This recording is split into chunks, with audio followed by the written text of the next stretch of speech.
আমাকে বলেন, দিলু ভাই সম্পূর্ণ ওনার কাছ থেকে মাল নিচ্ছে, দিলু ভাইয়ের কাছ থেকে উনি টাকা পাবে, জনির কাছ থেকে কোনো টাকাই পাবে না। একটু আগে আপনারা নিজেরাই রেকর্ড করছেন যে 5 লাখ টাকা জনি ভাই দিয়ে দিছে, তাহলে বাদ বাকি টাকা কেন জনি দিবে না? এই কথাটাকে বুঝাই বলেন। উনি দেখতেছে দিলু ভাইয়ের কাছে টাকা পাচ্ছে না, উনি তো নাই, এখন তো কেউই নাই, দেশের মাঝে তো কেউই নাই। উনি যখন দেখতেছে ওখানে টাকা পাচ্ছে না, এখানে দেখতেছে ছেলে মানুষ নাই, মেয়ে মানুষ, এখানে সে জোর জবরদস্তি করতেছে। আর উনি যদি টাকা পেয়ে থাকে, উনি মিথ্যা কথা বলতেছে।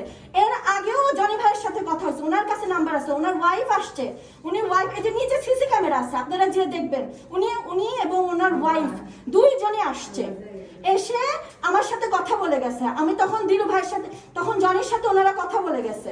জনি কথা বলে বলছে যে আপনি তো জানেন, আপনি যে আমাকে টাকাটা দিছেন, আপনি কি দিলু ভাইয়ের পরামর্শ ছাড়া দিছেন? বারবার একই কথাই বলে, আপনি তো কোনো টাকাই দেন না, আমাকে দিলু ভাইকে আপনি মাল দিছেন। এখন দিলু ভাই সেই মালটা কাকে দিল, ওটা কি ওনার দেখার বিষয় বলেন তো?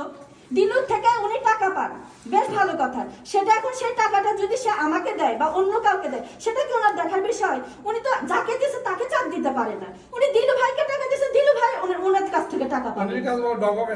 হ্যাঁ, সে ডকুমেন্টটা দেখাতে পারে, আর ডকুমেন্ট যদি থাকে, ওনার সাথে জনির সাথে তো ওনার কথাই হয়েছে, ওনার ওয়াইফও কথা বলছে, কথা বলে উনি বলছে এই কথা বলে গেছেন, এই কথা বলবেন না। আমি আপনি যখন কথা বলছেন আমি কোনো কথা বলিনি, এবার আমাকে বলতে, উনি জনির সাথে কথা বলছে এবং এই কথা বলে বাসা থেকে বের হয়েছে যে ভাই আমি তাহলে কিন্তু দিলুর বিরুদ্ধে ব্যবস্থা নেব, আপনারা কিছু বলতে পারবেন না। জনি বলছে আপনি টাকা পাবেন, সেখানে দিলু যা ইচ্ছে তাই করতে পারে, সেটা তো আমরা দেখবো না।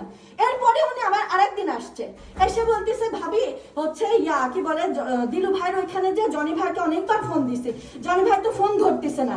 তা আমি বললাম যে আপনি দিলু ভাইয়ের ফোন থেকে ফোন দেন কেন, না ধরতে পারে আপনার ফোন থেকে ফোন দিবেন। যে উনি ফোনে আমার নিজে উনি নাম্বার নিয়ে যে ওনার ওয়াইফ নিয়ে যে কথা বলে আসছে, আর তারপর আমাকে কোনো ফোনও দেয় না। আমি আমার হাজবেন্ডকে জিজ্ঞেস করছি, ওনাকে সবসময় পাওয়া যায় না, যেহেতু দেশের বাইরে থাকে, লাইনের মধ্যেও থাকে না। আমি ফোন দিয়ে রাতে জিজ্ঞেস করছি উনি কি তোমাকে কোনো ফোন দিছে, বলে না আমাকে কোনো ফোনই দেয়নি, আমি সবসময় ফোনের কাছে ছিলাম, ওই দিন কোনো ফোনই দেননি। এরপরে ওনারা আজকে সেরকম জোর জবরদস্তি করতেছে, কোনো টাকাই পায় না। এখন যদি স্লিপে সাইন থাকতে হবে, তাই না? স্লিপে যদি এখন আমার নাম, ধরেন কথার কথা আমি ওনার ওয়াইফ, এখন ওনার ওয়াইফ এসে যদি আমার নামে একটা স্লিপ করে দেন, আপনার নামে স্লিপ করে দেন, সেটা কি তার মানে সে টাকা পায়? আপা এখন আমি একটা কথা বলি, চলে যাব, প্রতিদিন সেরকম বিরক্ত করে মেয়ে মানুষ। চলে যাব বলি আপনাকে, উনি সেদিন কথা বলে গেছে জনির সঙ্গে, ওনার কাছে তো নাম্বারই আছে, কথা বলুন না কেন? আচ্ছা, আমি তো নাম্বারটা তারপর যাওয়ার সময় কি বলে গেছে? যাওয়ার সময় উনি এই কথাই বলে গেছেন যে আমি কিন্তু দিলু ভাইকে তাহলে ধরবো, যেহেতু দিলু ভাইয়ের থেকে টাকা পাবো, আমি কিন্তু দিলু ভাইয়ের বিরুদ্ধে ব্যবস্থা নেব, আপনি কি কিছু বলবেন এর বিরুদ্ধে? জনি বলছে সেটা আপনাদের বিষয়, এখানে যদি আমার কথা বলা লাগে তাহলে আমি কথা বলে দিব, আপনি যে ফোন দেন।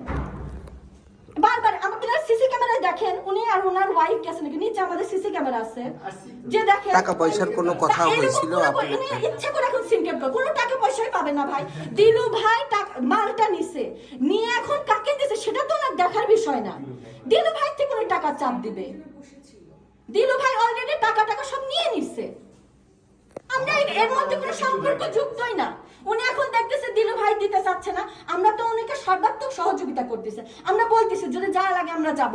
আর জনিও বলছে যে আমরা যদি কথা বলা লাগে আমরা কথা বলবো, উনি তো সেটা বুঝতেছেন না, শুনতেছেই না, উনি বারবার আসে।